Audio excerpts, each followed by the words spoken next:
Assalamualaikum warahmatullahi wabarakatuh. Alhamdulillah ya, bertemu lagi dengan saya Fatimah dalam mata kuliah Filsafat Pendidikan Matematika dengan materi kajian bidang-bidang. Yang pertama yaitu ada ontologi. Apa sih ontologi ini? Ontologi ini berasal dari bahasa Yunani, yaitu on atau ontos yang merupakan ada atau logos yang merupakan ilmu. Sehingga ontologi ini merupakan ilmu yang mengenai yang ada.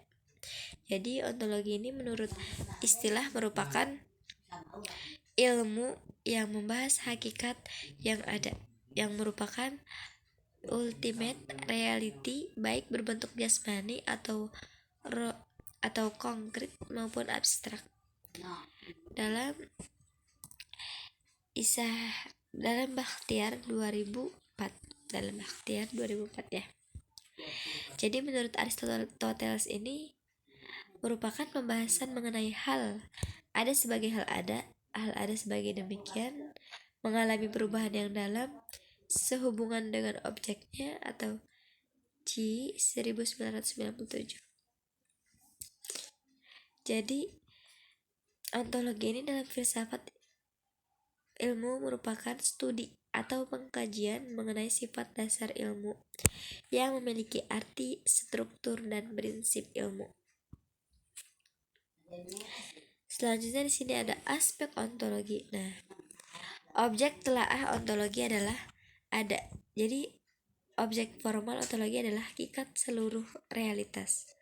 Aspek ontologi ini dari ilmu pengetahuan tertentu hendaknya diuraikan secara metodis atau menggunakan secara ilmiah. Pengetahuan tertentu hendaknya diuraikan secara metodis atau menggunakan cara ilmiah, sistematis atau saling berkaitan satu sama lain secara teratur dalam suatu keseluruhan atau koheren. Unsur-unsurnya harus bertautan, tidak boleh mengandung uraian yang bertentangan. Kemudian ada rasional yang harus berdasarkan pada kaidah berpikir yang benar atau logis. Kemudian ada komprehensif atau melihat objek yang tidak hanya dari satu sisi atau sudut pandang, tetapi juga secara multidimensional dari suatu sisi atau sudut pandang, tetapi juga secara akar persoalannya atau esensinya. Yang terakhir universal atau muatan kebenarannya sampai tingkat umum yang berlaku di mana saja. Nah, kemudian ada fungsi dan manfaat ontologi. Fungsi dan manfaat dalam mempelajari ontologi ini adalah sebagai refleksi kritis atas objek atau bidang garapan, konsep-konsep, asumsi, dan postulat-postulat ilmu. Selanjutnya ada metode ontologi. Nah, berdasarkan konteks filosofi, metode ontologi ini selalu digunakan dalam adekuatis sebagai metode filsafat secara umum. Metode ini juga termasuk pengembangan teori ruang lingkup yang lebih luas atau sempit, dan pengujian serta penyempurnaan dari teori-teori tersebut dengan memahami metode filsafat terhadap hasil ilmu pengetahuan. Nah, kemudian di sini ada pandangan-pandangan pokok di dalam pemahaman. Yang pertama itu ada monisme. Ya, paham ini merupakan paham yang menganggap bahwa hakikat yang asal dari seluruh kenyataan itu hanyalah satu saja. Jadi jika seseorang yang paham akar monisme ini, dia itu menganggap bahwa hakikat yang asal dari seluruh kenyataan ini hanya satu saja, tidak mungkin dua, haruslah satu. Hakikatnya saja sebagai sumber yang asal, baik yang asal berupa materi maupun rohani. Kemudian ada dualisme. Nah, dari kata dualisme ini saja kita sudah bisa mengartikan ya bahwa paham aliran ini berpendapat bahwa benda terdiri atas dua macam ya, dualisme, dua macam hakikat sebagai asal sumbernya, yaitu hakikat materi dan hakikat rohani. Benda roh, jasa, dan spirit. Nah, materi ini muncul bukan dari roh, serta roh itu muncul bukan dari benda. Kemudian ada pluralisme. Nah, paham ini berpendapat bahwa segala sesuatu atau segala macam bentuk merupakan kenyataan. Yang selanjutnya ada paham nihilisme.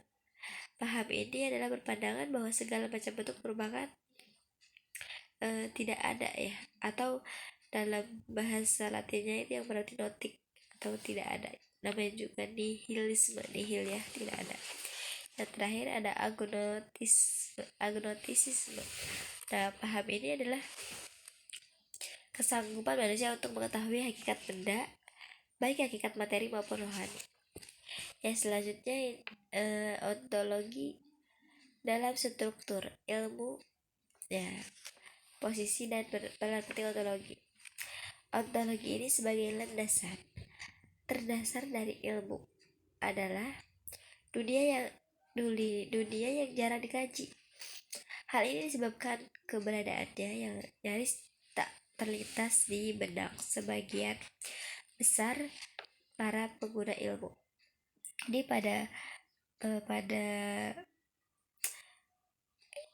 lapisannya ontologi ini diletakkannya undang-undang dasar dunia ilmu. Selanjutnya ada epistemologi. Apa sih epistemologi ini? Epistemologi ini yaitu berasal dari bahasa Yunani yang berarti epistem, logos, berarti pengetahuan ya. Jadi berarti teori atau logos. Epistemologi secara etimologis berarti teori pengetahuan. Epistemologi ini mengkaji mengenai apa sesungguhnya ilmu, dari mana sumber ilmu, serta bagaimana proses terjadinya. Yang selanjutnya ada cakupan epistemologi. Nah, cakupan epistemologi ini yang pertama ada cakupan pokok bahasan. Jadi pokok bahasan ini yakni apakah subjek epistemologi adalah ilmu secara umum atau ilmu dalam pengertian khusus. Nah, terdapat 4 persoalan pokok dalam epistemologi, yaitu yang pertama, apakah sumber-sumber pengetahuan? Nah, dari manakah pengetahuan benar itu datang? Apakah watak dan pengetahuan? Apakah dunia yang real di luar akal, dan kalau ada, dapatkah kita mengetahui? Yang terakhir, apakah pengetahuan kita itu benar atau valid? Jadi keempat tadi adalah persoalan pokok dalam epistemologi ya, yang dapat dipertanyakan gitu. Yang selanjutnya ada sudut pembahasan. Sudut pembahasan ini apabila subjek epistemologi adalah ilmu dan materi atau makrifat. Subjek epistemologi adalah ilmu dan makrifat. Dari sudut mana subjek ini dibahas, karena ilmu dan makrifat juga dikaji dalam ontologi, logika, dan psikologi. Yang selanjutnya ada sejarah epistemologi. Epistemologi ini secara historis hal itu hanya dapat dilacak hingga abad ke-17 atau ke-18 Masehi. Namun kehadiran tema dan persoalan epistemologi ini memiliki jejak yang sangat sepuh setua usia tradisi filsafat di Yunani kuno. Selanjutnya ada metode memperoleh pengetahuan. Nah, pengetahuan yang diperoleh oleh manusia melalui akal, indera, dan lain-lain mempunyai metode tersendiri dalam teori pengetahuan sebagai berikut. Yang pertama ada metode induktif induksi, yaitu menyimpulkan pernyataan hasil observasi disimpulkan dalam suatu pernyataan yang lebih umum. Kemudian metode deduktif. Metode ini adalah suatu metode yang menyimpulkan bahwa data-data empirik diolah lebih lanjut dalam suatu sistem pernyataan yang runtut. Yang selanjutnya ada metode positivisme yang dikeluarkan oleh Auguste Comte pada tahun 1798 sampai 1857. Jadi metode ini berpanggal dari apa yang telah diketahui, yang faktual dan yang positif. Selanjutnya ada metode kontemplatif. Metode ini mengatakan adanya keterbatasan indera dan akal manusia untuk memperoleh pengetahuan, sehingga objek yang dihasilkan pun akan berbeda-beda ya. Harusnya dikembangkan suatu kemampuan akal disebut intuisi. Yang terakhir ada metode dialektis. Metode ini adalah metode tanya jawab untuk mencapai kejernihan filsafat. Selanjutnya ada hubungan epistemologi dengan ilmu-ilmu lain. Nah, yang pertama itu ada hubungan epistemologi dengan ilmu logika.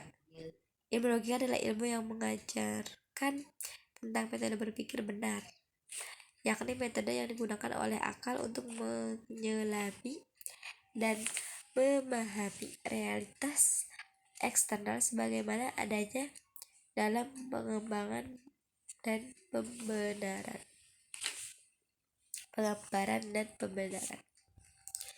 Selanjutnya ada hubungan epistemologi dengan ilmu-ilmu lain. Udah tadi ya. Jadi yang selanjutnya hubungan epistemologi dengan filsafat, yaitu pengertian filsafat adalah pengenalan terhadap eksistensi, ontologi, realitas eksternal, dan hakikat keberadaan. Hubungan epistemologi dengan teologi dan ilmu pasif atau jadi ada hubungan epistemologi dengan filsafat, ada hubungan epistemologi dengan teologi dan ilmu tafsir, yaitu ilmu kalam. Ialah suatu ilmu yang menjabarkan proposisi, teks suci agama, dan penyusunan argumentasi demi mempertahankan peran dan posisi agama. Selanjutnya ada aksiologi. Nah, aksiologi ini di sini ada nilai dan kaitan aksiologi dengan filsafat ilmu. Jadi dalam bahasa Yunani, aksiologi ini adalah aksios yang artinya nilai dan logos yang artinya ilmu. Jadi aksiologi adalah ilmu tentang nilai. Aksiologi ini terbagi dalam 3 bagian penting, yaitu tindakan moral yang melahirkan etika, ekspresi keindahan yang melahirkan etika, kehidupan sosial politik yang melahirkan filsafat sosial politik. Di sini ada nilai. Nah, nilai ini dalam pandangan aksiologi, nilai menjadi fokus utama. Nilai dipahami sebagai pandangan, cita-cita, adat atau kebiasaan, dan lain-lain yang menimbulkan tanggapan emosional pada seseorang ataupun masyarakat tertentu. Yang terakhir ada kaitan aksiologi dengan filsafat ilmu. Nilai itu bersifat objektif, tapi kadang-kadang bersifat subjektif. Dikatakan objektif jika nilai-nilai tidak tergantung pada subjek atau kesadaran yang menilai. Nah, dikatakan menjadi subjektif apabila subjek berperan dalam memberi penilaian. Terima kasih. Thank you ya. Terima kasih sudah memperhatikan video ini. Semoga bermanfaat apa yang saya sampaikan tadi. Kurang dan lebihnya saya mohon maaf. Wassalamualaikum warahmatullahi wabarakatuh.